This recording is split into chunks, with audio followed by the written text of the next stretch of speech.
Друзья, рада всех приветствовать на заседании нашего светского клуба. Сегодня в программе. Сразу после анонса, как вы уже знаете, в первой части видео речь пойдет о вышивке. Я представлю вашему вниманию итог моей работы за прошедшие 2 недели. Я вышиваю огромную картину «Базарный день» Теодора Жерара. На сегодня это основной и единственный процесс. В прошлом видео я закончила вышивку картины «Блудный сын» Лосева Николая Дмитриевича и, получается, вновь вернулась в статус однопроцессницы. Господи, мне теперь гораздо веселее стало. Чтобы не скучно было вышивать под один процесс, мы собираемся с вами, друзья, в нашем светском клубе, где совершаем путешествия в глубину столетий, не отрываясь при этом от своего любимого рукоделия. В прошлом видео страницы истории привели нас к еврейскому царю Соломону, прославившемуся огромной мудростью и неслыханными богатствами. Сегодня эти страницы приведут туда и саму царицу Савскую. Ведь, как известно, некоторые женщины прославились и вошли в мировую историю наравне с мужчинами. Так, рядом с Эхнатоном всегда будет Нефертити, с Периклом Аспазия, с Цезарем Клеопатра, а с Соломоном царица Савская. Тема отношений между мужчиной и женщиной всегда интересовала и будет интересовать историков. Царица Савская, X век до нашей эры, легендарная правительница Аравийского царства Саба, стала одной из самых известных женщин в истории. История царицы Савской в Библии тесно связана с израильским царем Соломоном. Согласно библейскому повествованию, царица Савская, узнав о мудрости и славе Соломона, пришла испытать его загадками и привезла с собой множество подарков. Народная фантазия придала визиту царицы романтическую окраску, а книга «Слава царей» в деталях рассказывает о том, как царицу Соломон соблазнил. Рассмотрим сегодня, что послужило основой для имени Савская, загадки царицы, а также откуда могла приходить эта таинственная царица. Мог ли царствовавший в X веке до нашей эры Соломон принимать у себя эту царицу? И вообще, а была ли царица? Да, друзья, много интересного ждет нас сегодня в данном историческом экскурсе. А сейчас вышивка. А дело было так. Это моя работа на начало отчетного периода. Так, без 20 час ночи я наконец-то закончила этот участок. Как мы видим, стена дома. Вот вверх пошла крыша. И рядом маленькая ярко-желтая крыша следующего здания. Все. Теперь мы можем перемещаться смело вправо, размечать очередные 2500 крестиков и вышивать. Все готово к началу, но давайте посмотрим, что же здесь должно будет появиться. Так, вот у нас выделенный объект в саге. И так, здесь расплывчато размыто, но я понимаю, что должны появиться окна. Так, а насколько же сложным в вышивке будет этот сюжет? Сейчас посмотрим.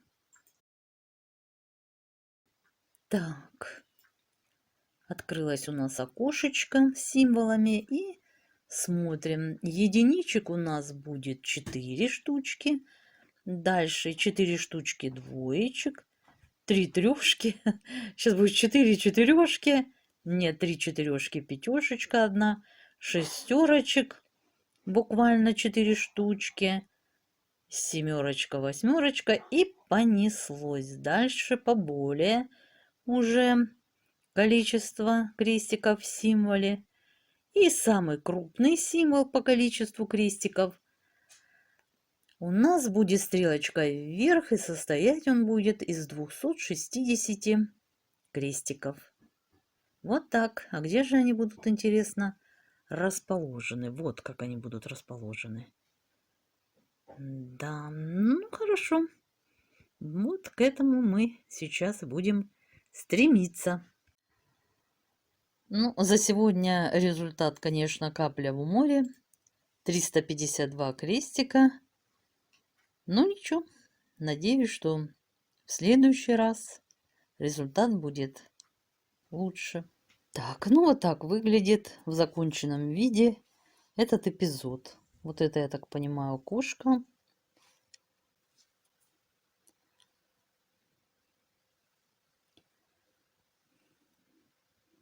Перемещаемся далее. Вправо размечаем следующий участок и вышиваем.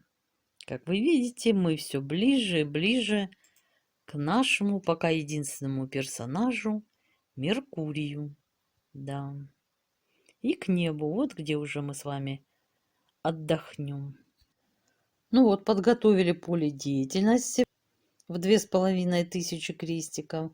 И сейчас мы с вами посмотрим, что же будет вышиваться. Да, мы продолжим вышивать дом. И снова окошки у нас должны будут появиться. И немного захватим кусочек вот такой яркой желтой крыши и очередного здания. И самый крупный символ по наличию крестиков у нас 3021 номер. И будет содержать он 136 крестиков. Вот так они располагаются на схеме. И мы их вот так вот и вышьем на конве.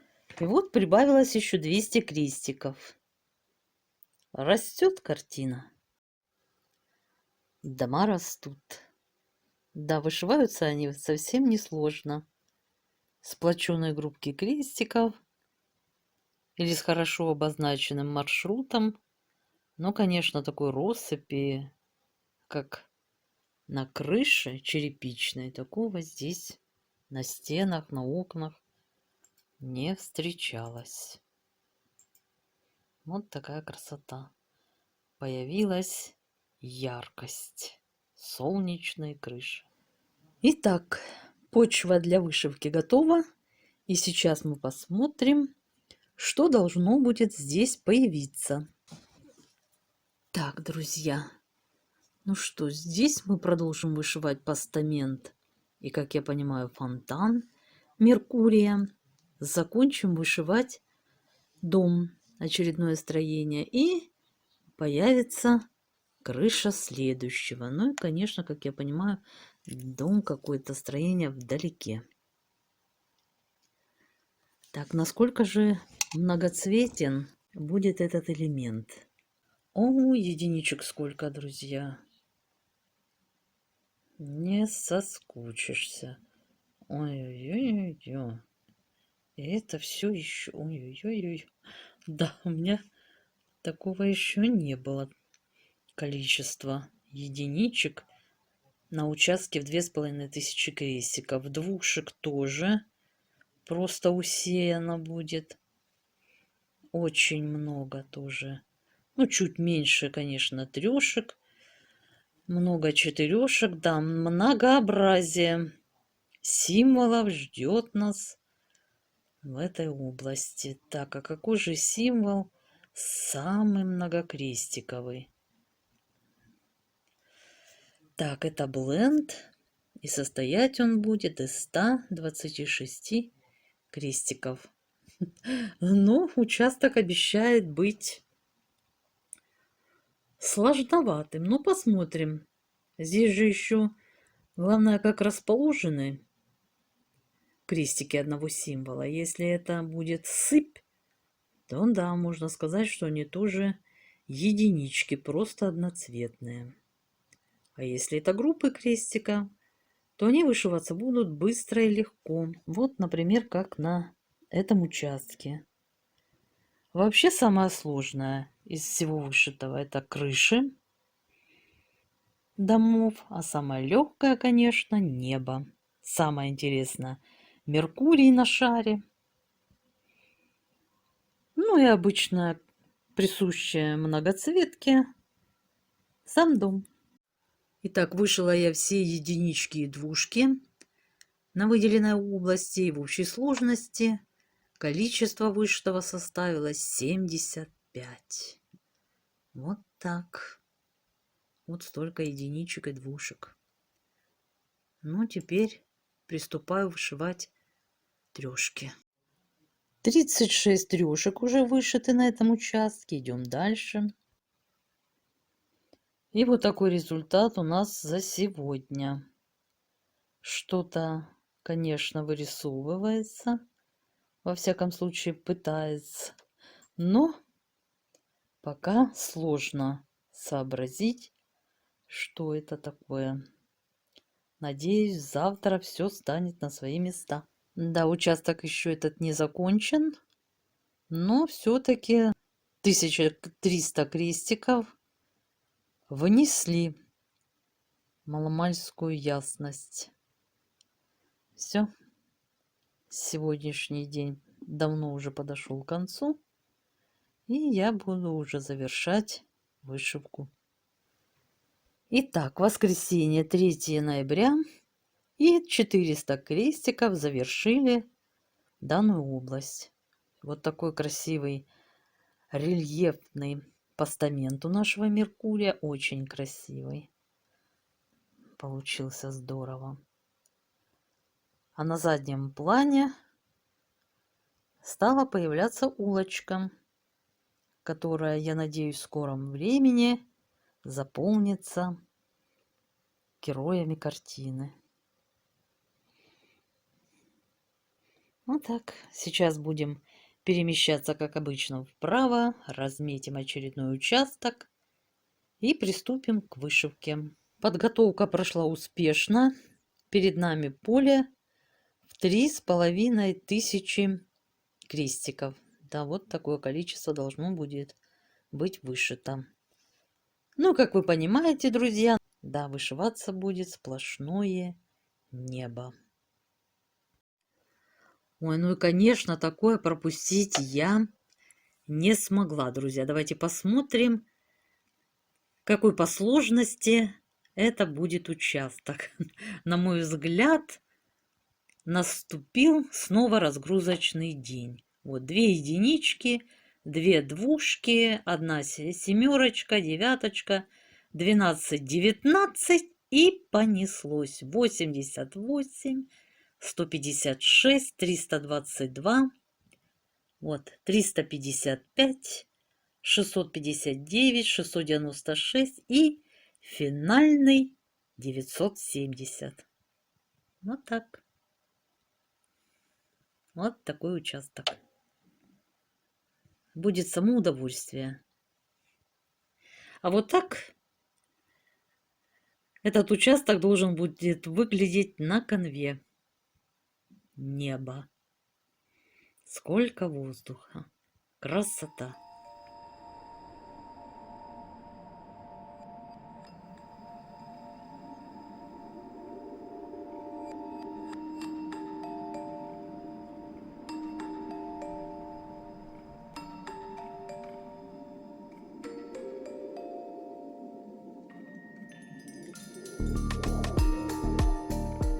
Вот такое красивое небо получилось на конве. Как настоящее. Облака. Меркуша наш стоит. Так, ну теперь пора спускаться на землю. Будем продолжать вышивать улицу.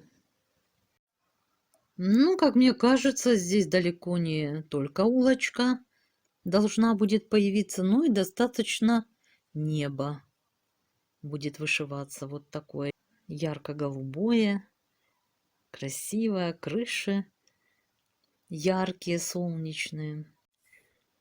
И какой по сложности, давайте посмотрим, он будет. Встречают нас, как обычно, единички.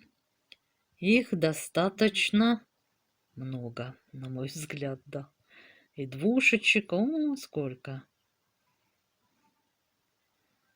Да, ну, далее пошло уже на увеличение крестиков одного символа. Так, и самый крупный будет, как мы видим. Это будет вышиваться небо, судя по цветам. И состоять символ будет из 422 крестиков. А ну, как они будут расположены? Вот они будут в самом верху схемы. А это 257 крестиков. А вот так будут расположены 250, 234. Ну, в общем, как обычно, небо будет вышиваться легко и быстро. Вот так. Вот такие расположения крестиков в символах. Ну что, приступим. Ну вот, с делами земными покончено. На этом участке возвели мы крыши домов. Теперь можно смело переходить к делам небесным. Да, друзья, вот это вся свободная площадь – это небо. Итак, финальные 1400 крестиков вышиты. Они привнесли в работу яркость, сочность и ощутимость неба. Не просто воздух, пространство, а именно многогранную красоту небесной выси. Да, друзья, небо не перестает меня радовать. Это и легкость, проявляющаяся на канве, и легкость в работе. Серьезные же участки, вышиваемые одним цветом, позволяют уйти в свои мысли, фантазии, медитацию. Слышно лишь монотонное, успокаивающее шуршание нити. Затем на схеме появляется новый элемент картины, в данном случае в виде стены или крыши дома. И новый вихрь эмоций стимулирует на скорейшее появление его на канве. А встреча с Меркурием, его продолжение в виде постамента в вышивке, уже перешла в стадию встречи с добрым другом. Правда, весьма молчаливым. Да, ему некогда. На него сейчас, друзья, возложена серьезная, важная функция – следить за чистотой неба, пока рынок у нас не готов, с чем он и исправно справляется. Вышивался постамент несложно, повозиться, правда, пришлось с мудренно разработанными завитушками, украшающими то ли фонтан, то ли сам постамент, пока непонятно. Но лидером по сложности в работе на данный момент остается все еще черепичная крыша. В целом же в вышивке ощущаются все признаки, присущие многоцветным большим работам. Пока степень сложности я бы определила как 5 из 7 возможных. Теперь осталось для любителей математики озвучить эту красоту в цифрах. В общей сложности вышито уже 15,78% картины. В крестиках это составляет 54 680. За прошедший период 2 недели мне удалось вышить 15 120 крестиков. Вы прямо герой труда. Вам памятник нерукотворный поставить надо. И впереди нас ждут еще 291 770 крестиков. И да, хочу отметить, друзья, что мне удалось воплотить задуманное. В прошлом видео я запланировала, что к сегодняшнему дню отчету остаток крестиков будет состоять уже не из 300 тысяч с лишним, а из 200 с лишним. Что и произошло. Итак, достижения обозначены, результаты продемонстрированы. Впечатления озвучены. Вот мы и подошли с вами ко второй части видео. Спасибо вам, друзья, за просмотры, подписку, лайки и комментарии. Этим вы меня поддерживаете, стимулируете и вдохновляете на следующие выпуски. Итак, друзья, настраиваемся на нужный лад и отправляемся в путешествие по древнему миру. А была ли царица? Тема отношений между мужчиной и женщиной всегда интересовала и будет интересовать историков. Все сущее имеет свои корни в прошлом. Наше поведение и мышление отягощены древним наследством. В воображаемом раю, насколько можно понять, не было ни голода, ни любви. Одна сплошная скука. В какой-то миг обитателям рая стало вдруг совершенно очевидно, что им необходимо для поддержания жизни, и что это им может дать лишь любовь. Первая, кто отважился сорвать плод с древа познания, была женщина, ее звали Ева. Это имя запечатлелось в памяти человечества, как никакое другое. Познание повлекло за собой переоценку ценностей и обесценение женщины. Она олицетворяла грех. 5000 лет тому назад срок человеческой истории небольшой. Люди научились превращать свои мысли в письменные знаки. Найдено множество официальных записей, по которым можно судить, как воспринимали мир народы и правительства. И только одно здесь, на удивление, одинаково и неизменно, хотя жизнь менялась неудержимо. Пуп земли – это всегда мужчина, господин, герой, вершитель судеб. Женщина в хрониках, если и упоминается, то лишь как второстепенная фигура. Греческий историк Фукидид, предтеча объективной исторической науки в нашем понимании, основоположник так называемой прагматической истории, оставил обширные повествования с подробностями жизни выдающихся людей. Но там нет ни одной женской биографии. Женщины появляются лишь на заднем плане. Чаще всего это пассивные и незначительные побочные персонажи. Ориенталистика дает нам особенно наглядные примеры патриархальной общественной структуры. Древнейшие тексты законов двуречия, найденные археологами, хорошо отражают основы устройства рабовладельческого общества, возникшего в результате определенного развития. Лишь последние бедняки не имели рабов. Не существовало никакого естественного равенства людей, и уж тем более никакого равенства полов. Мужчина был неограниченным господином в доме. Женщине полагалось жить замкнуто, выполняя только свои домашние и материнские обязанности. В мифологии же, эпосе, преданиях многое говорит о давних временах, когда женщина играла выдающуюся роль в общественной жизни. И этому соответствовало поклонение единственной небесной богине, Великой Матери, которая была воплощением и персонификацией плодородящей земли. Археология позволяет нам заглянуть и в повседневную жизнь периода патриархата. Среди глиняных табличек и папирусов сохранились частные письма, в которых речь идет о разных торговых и личных делах во всей их противоречивой конкретности. Потрясает письмо одной богатой египтянки, которая после смерти мужа, оказавшись неспособной к самостоятельной жизни, не смогла стоять на собственных ногах.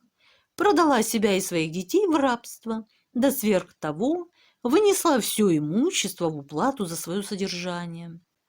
И все же, вопреки всем ограничениям, которые налагало общество, и религиозным предрассудкам, женщинам, благодаря своему уму и личным достоинствам, нередко удавалось добиться известного положения и признания у себя в доме. У женщин были возможности для экономической самостоятельности. Они владели собственным имуществом. Женщины средних сословий выполняли работу вместе со своими мужьями, а некоторые женщины прославились и вошли в мировую историю наравне с мужчинами. Рядом с Эхнатоном всегда будет Нефертити, с Периклом Аспазия, с Цезарем Клеопатра, а с Соломоном царица Савская. О царице Савской в Библии сказано очень мало.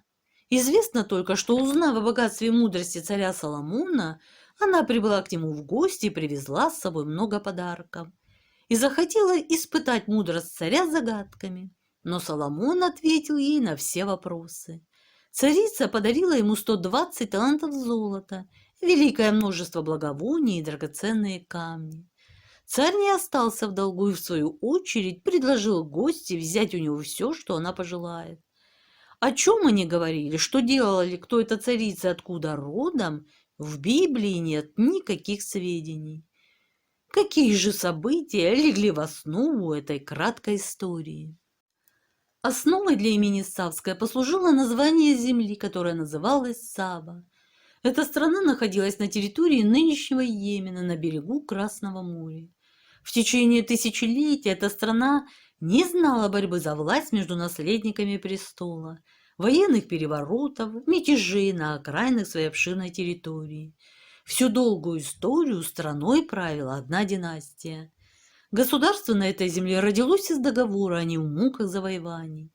Почва там была плодородной, земли орошались, и угодья приносили много плодов. Страна считалась богатой, в ней процветала торговля золотом, драгоценными камнями. Ее жители строили пышные храмы и величественные дворцы, неприступные крепостные стены и многоэтажные дома-башни. Но самое главное, люди этой страны собирали благовония и снаряжали с ними в долгий путь караваны. По преданиям, Сабой с древности всегда управляли женщины, и царица Савская правила там по праву престола наследия.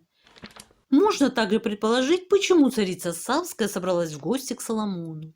Торговый путь, именуемый дорогой благовоний, по которому жители Савского царства вывозили свои товары в Египет, Сирию и Финикию, шел вдоль Красного моря и пересекал территории, подчиненные Израилю.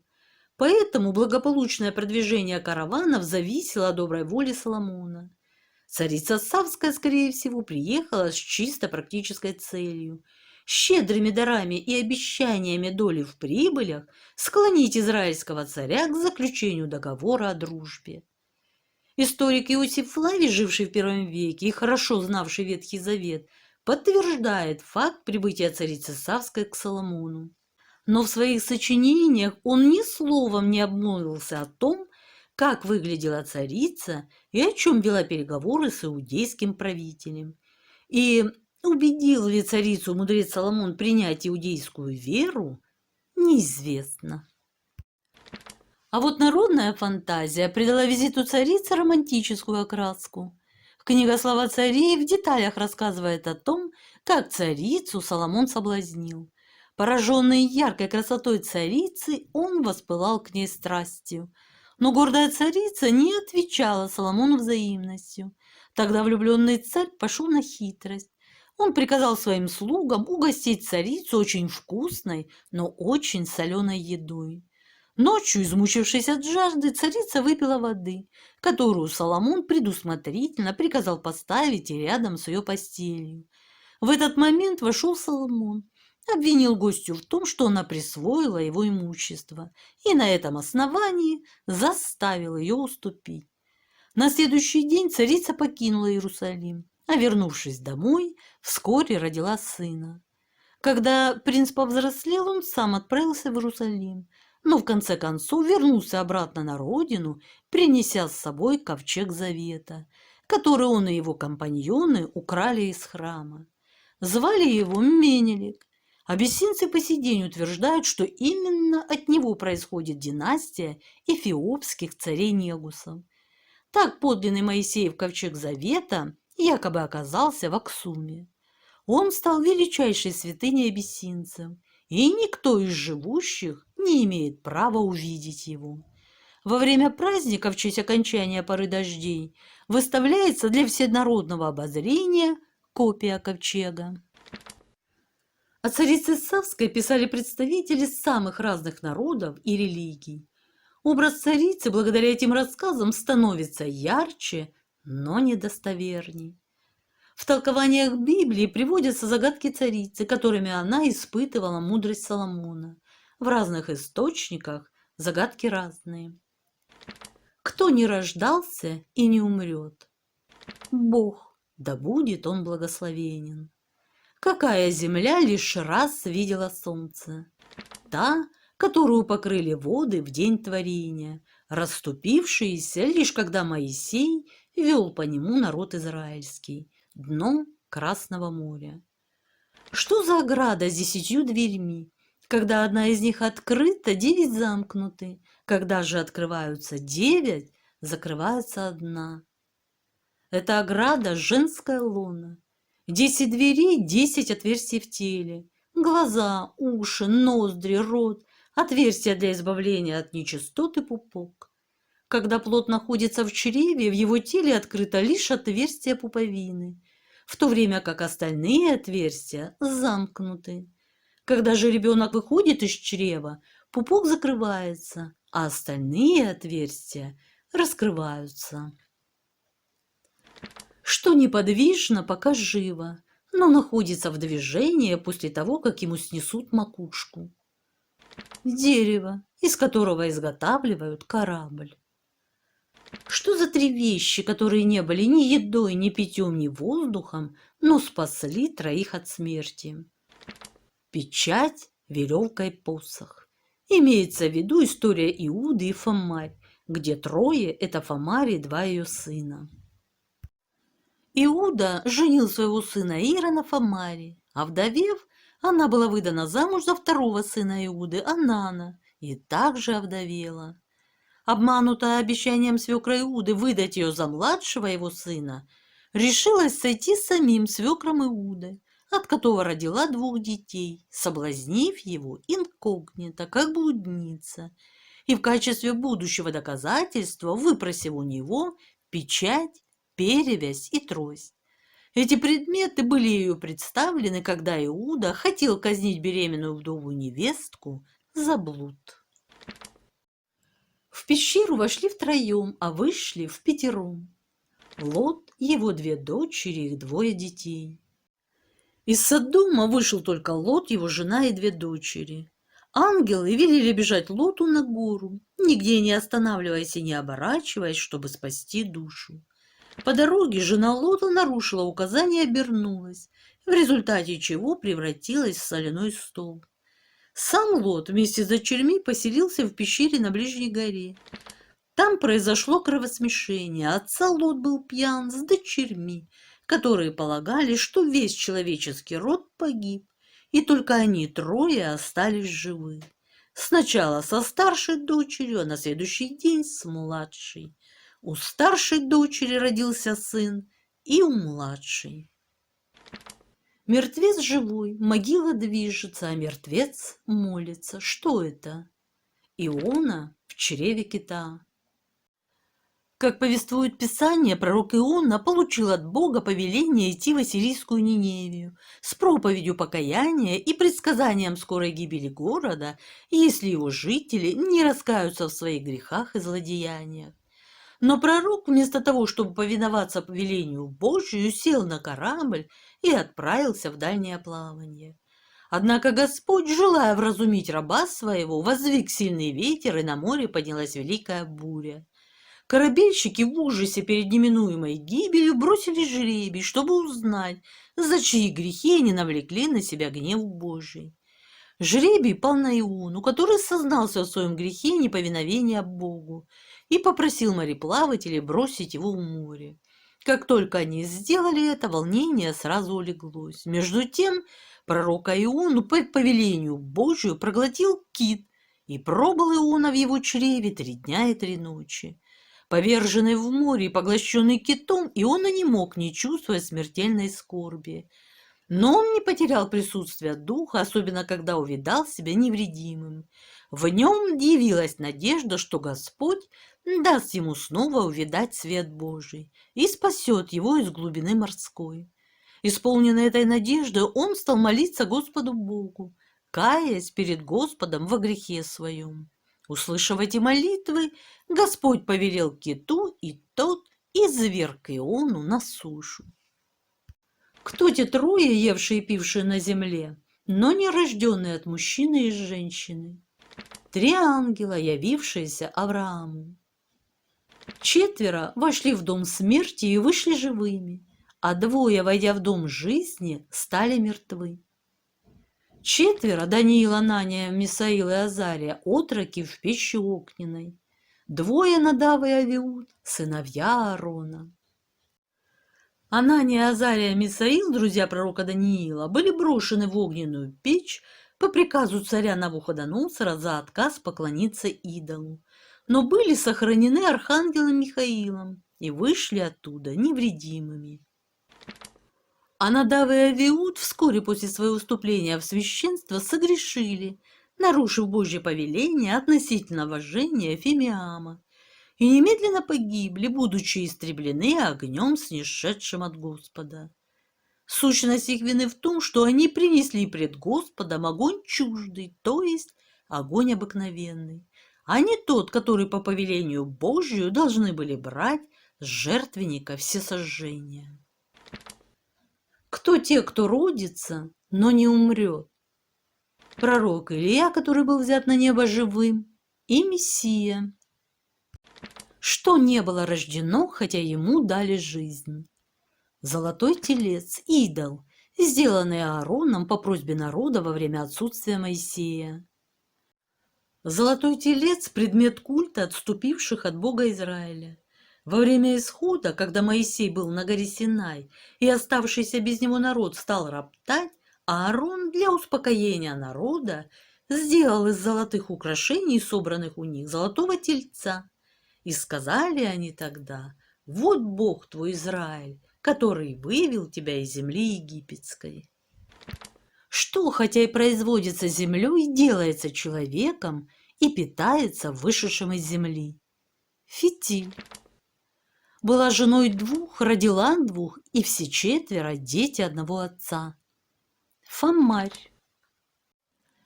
Как мы уже знаем, Иуда женил своего сына Ира на Фомаре, а вдовев она была выдана замуж за 2 сына Иуды, Анана, и также овдовела. Обманутая обещанием свекра Иуды выдать ее за младшего сына, решилась сойти с самим свекром Иуда, от которого родила 2 детей, соблазнив его инкогнито, как блудница. В доме, полном смерти, нет ни одного мертвеца, но и живым ни один из него не выйдет. История о Самсоне и филистимлянах. Плененный Самсон, будучи привязан во время пира к столбам, поддерживавшим кровлю дома, сдвинул их, и обрушился дом на владельцев и на весь народ, бывший в нем. Самсон вырос среди рабского унижения своего народа и решил отомстить поработителям, чего и достиг, совершив множество избиений филистимлян. Будучи посвящен Богу, он носил длинные волосы, служившие источником его необычайного могущества. Самсон поддался страсти к коварной филистимлянке Далиле, обещавшей правителям за вознаграждение выведать, в чем сила Самсона. После 3 неудачных попыток ей удалось узнать секрет его силы. Далиле удалось усыпить Самсона и лишить его с помощью ножниц чудодейственных волос. Утративший свою силу Самсон был захвачен в плен филистимлянами, а заодно и ослеплен. Богатырь после был закован в цепи и брошен в темницу. Вскоре филистимляне устроили праздник, на котором благодарили свое божество за то, что он передал в их руки Самсона, а затем доставили самого Самсона в храм, чтобы он забавлял их. Между тем волосы Самсона успели отрасти, и сила стала возвращаться к нему. И воззвал Самсон Господу и сказал: «Господи Боже, вспомни меня и укрепи меня только теперь, о Боже». И сказал Самсон: «Умри, душа моя, с филистимлянами». И уперся всею силою, и обрушился дом на владельцев и на весь народ, бывший в нем. И было умерших, которых умертвил Самсон при смерти своей, более, нежели сколько умертвил он в жизни своей. Царица приказала принести бревна кедровых деревьев и попросила Соломона указать, где у бревна верх, а где низ, с какого конца росли ветки, а с какого корни. Соломон приказал положить бревна в воду. Тот конец, который опустился на дно, был низом, откуда росли корни, а тот, который поднялся над поверхностью воды, был верхушкой. В результате этого диспута царица Савская была вынуждена признать превосходство Соломона над ней в мудрости. Интересно, что большая часть загадок из этого списка основаны не на бытовой мудрости, а на знании истории еврейского народа и выглядят достаточно странно в устах царицы неиудейской веры из далекой страны. Более того, загадки про Даниила, Илью и Иону не могли быть придуманы царицей Савской, так как те родились после царствования Соломона. В каббалистической книге царица в качестве испытания просит Соломона изготовить ей сандалии. По этой версии предполагается, что ноги царицы были звериными, и обувь ей была не нужна, а задание было ловушкой. Соломон отказался делать сандалии. В царице Савской видели демона Лилит, Семирамиду, Хатшепсут, царицу Зенобию из Пальмиры на севере Аравийского полуострова и даже китайскую богиню Сиванму. Ее литературная жизнь также впечатляет. Она стала героиней произведений Низами, Руми, Боккаччо, Кальдерона, Флабера, Франца, Потоцкого и еще многих-многих писателей. Откуда же приходила эта таинственная царица Савская? Кратко о посещении царицы повествует третья книга царств в первых 10 стихах 10 главы. О ней говорится также и в стихе 13, который следует за стихами, относящимися к царю Тира Хираму. Такое расположение имеет свои резоны.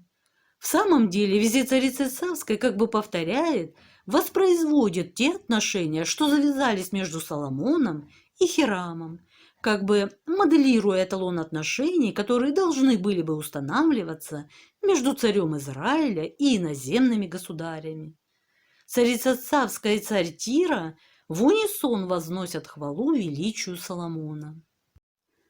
Мог ли царствовавший в X веке до нашей эры Соломон принимать у себя вообще какую-либо царицу из Сабы?